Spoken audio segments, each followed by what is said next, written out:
केंद्रीय ऊर्जा मंत्री मनोहर लाल खट्टर के मुख्य मीडिया सलाहकार सुदेश कटारिया का आज कनीना में आयोजित सम्मान समारोह में सम्मान कर अभिनंदन किया गया। इस अवसर पर विभिन्न गांवों से आए हुए सरपंचों, अनेक सामाजिक संगठनों और कनीना के प्रबुद्ध लोगों ने उनको केंद्रीय मंत्री मनोहर लाल खट्टर के मुख्य मीडिया सलाहकार में नियुक्त होने पर उन्हें बधाई दी और उनका अभिनंदन किया।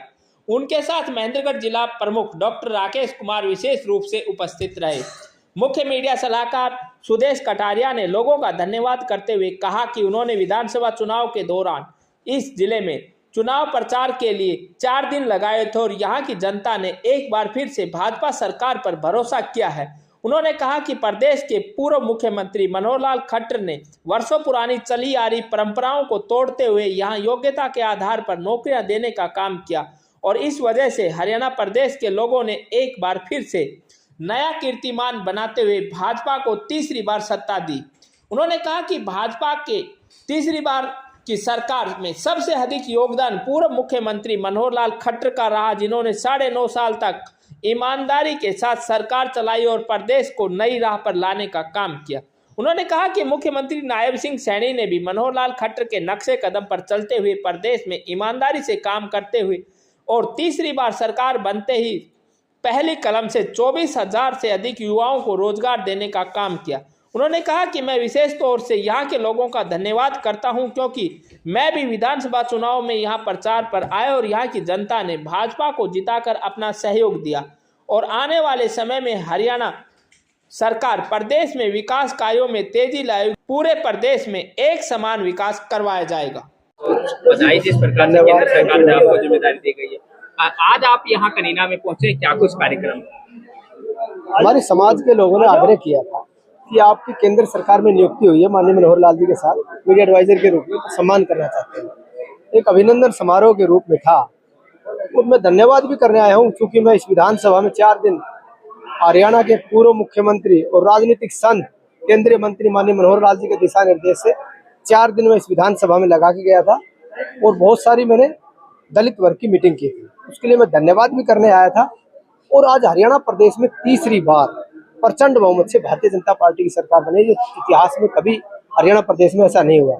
ये कहा जा रहा था तीसरी बार किसी ने रिपीट नहीं किया, लेकिन अगर मैं इसका श्रेय किसी को जाता है तो पूर्व मुख्यमंत्री और राजनीतिक संत, उनकी तपस्या, उनका बलिदान, उसका चूल अचूल परिवर्तन, उनकी पारदर्शिता, उनकी ईमानदारी, उसको जाता है। उस व्यक्ति ने हरियाणा प्रदेश में चूल अचूल परिवर्तन किया। एक जो हरियाणा प्रदेश जहां भ्रष्टाचार के नाम से जाना जाता था, वो भ्रष्टाचार का धब्बा हटाने का काम किया। जो पुरानी परिपाटी चलती आ रही थी, चहेतों को नौकरी चहेतों को काम, उस परिपाटी को धराशायी किया। खास तौर पर जहां हम खड़े हैं दक्षिण हरियाणा में, कांग्रेस के कार्यकाल में आवाजें बार बार उठती रही कि दक्षिण हरियाणा प्रताड़ित है, इस क्षेत्रवाद का दंश ये झेल रहा था ये क्षेत्र।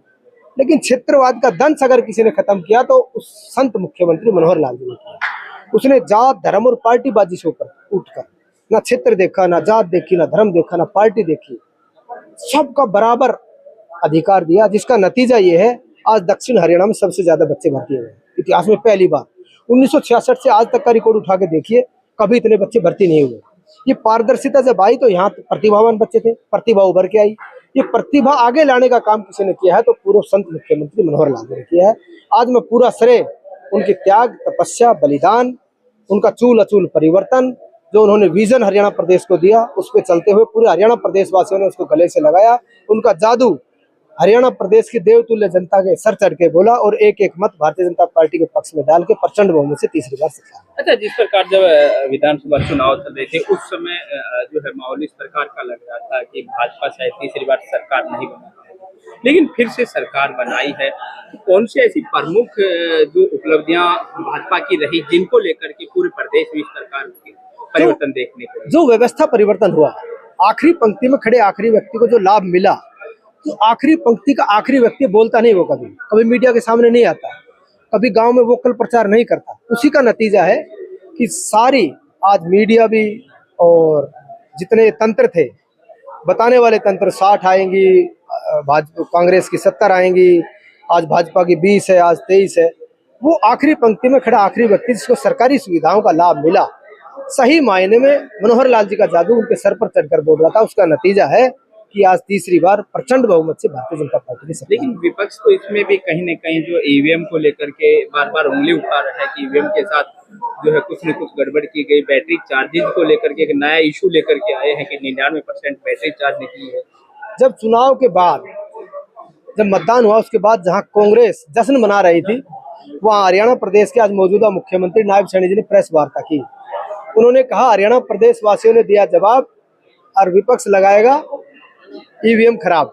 पहले ही बता दिया था, हमने पहले ही बता दिया था इस प्रकार का रोना ये रोएंगे। लेकिन तब वो जश्न मना रहे थे, लड्डू बांट रहे थे, ढोल नगाड़े बज रहे थे। लेकिन भारतीय जनता पार्टी इस मामले में विश्वास नहीं करती, काम करने में विश्वास करती है। हमने काम किया, हमने चूल अचूल परिवर्तन किया, आखिरी पंक्ति में खड़े आखिरी व्यक्ति को सरकारी सुविधाएं दी। हमें विश्वास था कि जनता इस पर मोहर लगाएगी और जनता ने आज पहली बार झूठ और सच के बीच में फर्क समझ के एक झूठ को नकारा और सच को गले से लगाया। एक ईमानदार और पारदर्शी सरकार को तीसरी बार बनाने में सहयोग किया। मैं विश्वास दिलाता हूं सरकार की तरफ से जो लोगों ने देवतुल्य जनता ने जो विश्वास किया है, इसके विश्वास पर खरा उतरने का काम है। अच्छा, एक यहाँ के किसानों की एक समस्या बड़ी प्रमुख चल रही है कि फसल बिजाई का समय है और डीएपी की बड़ी भारी कमी चल रही है, तो उसको लेकर के सरकार के संज्ञान में ये मामला लाकर किस प्रकार से? बिल्कुल नहीं रहेगी। माननीय मुख्यमंत्री जी ने अभी विभागवार मीटिंग कर रहे हैं। अभी एक दिन पहले स्वास्थ्य विभाग की ली थी, उन्होंने बड़ी बड़ी घोषणा नहीं इम्प्लीमेंट करके दिखाया कि डायलिसिस फ्री होगा। आज बहुत सारे दक्षिण हरियाणा से खबर आ रही है कि डायलिसिस शुरू हो चुका है। आदमपुर से, हिसार से, सिरसा से खबरें आ रही है। तो विभागवार मीटिंग ले रहे हैं। जब कृषि विभाग की मीटिंग होगी सख्त निर्देश दिए जाएंगे, किसी को डीएपी की समस्या नहीं आएगी। मैं विश्वास दिलाता हूँ आने वाले समय में किसानों को इस प्रकार की दिक्कत का सामना नहीं करना। अच्छा, यहाँ स्वास्थ्य सेवाओं की आपने बात की, लेकिन जो अगर हम जिस विधानसभा में आप खड़े हैं, यहाँ हॉस्पिटल हैं लेकिन सुविधाओं के नाम पर कुछ नहीं है, केवल हॉस्पिटल मात्र है। तो मात्र दो दिन पहले माननीय मुख्यमंत्री जी ने दिशा निर्देश दिए हैं। एक हफ्ते में आप देखना इम्प्लीमेंट नजर आएगा।